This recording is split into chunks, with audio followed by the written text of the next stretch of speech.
Okay. I thought you would never stop clapping and I'd never be able to talk. I thought, my God, I'm really missing my cues here. Look, this is a huge honour and I'd like to thank the Walkley Foundation, the board, the directors and all of the judges and all the work that they've done to organise this event, I think at least 3 or 4 times as a result of COVID. I'd love to stand here before you tonight and say that Brittany Higgins and I knew when we first started that story the impact that it would have. I really didn't want to cry, I'm not going to cry, but you know, she didn't know and I didn't know the impact that it would have. And I think that I still remember her, you know, sitting in my lounge room and saying, is anyone going to care about this story? Well, I think this award tonight tells you that people did care. Yeah.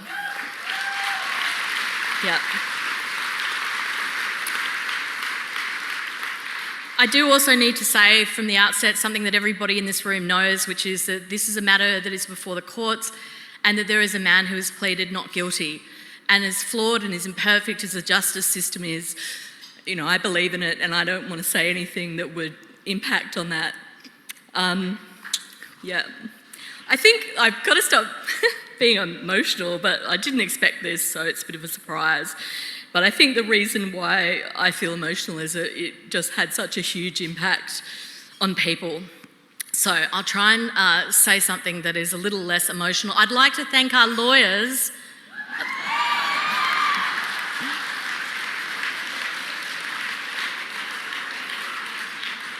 I think if I wasn't a journalist, I would have quite liked to have been a lawyer, but I probably wouldn't have been very good at it. So at least with journalism, I do, hopefully in a good way, get to deal with lawyers. So I'd like to thank Michael Cameron and particularly Gina McWilliams, who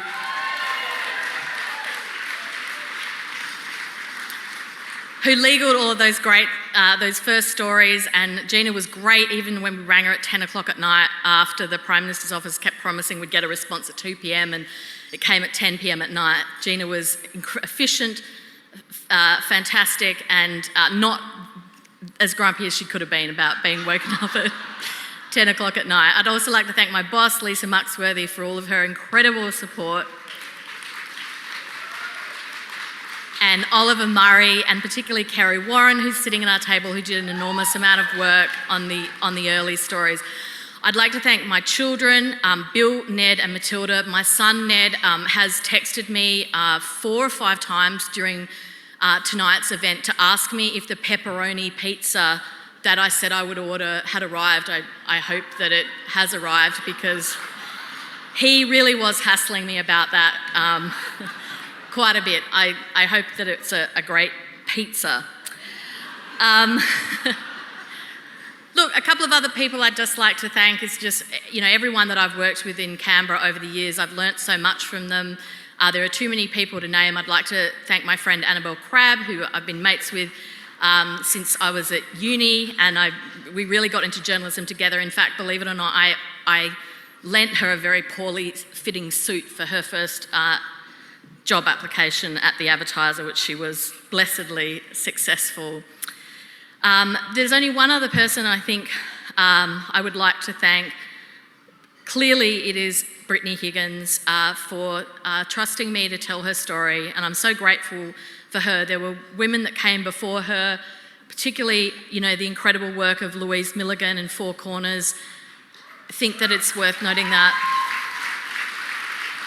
you know, Brittany Higgins was in part inspired by Rochelle Miller coming forward, and it's kind of really fascinating. You'd think that the fact that Rochelle Miller was kind of, you know, run down around the corridors would dissuade her from going public, but it actually had a sort of radicalising effect in a way, because she basically thought, well, if that's the way they're going to treat her, you know, thinking a lot more about the way that she perceived that she had been treated.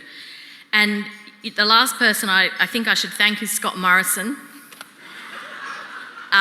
who has provided me with some of the most, whether it's Hawaii and the bushfires or this story, some of the most important and challenging and I hope useful work of my career.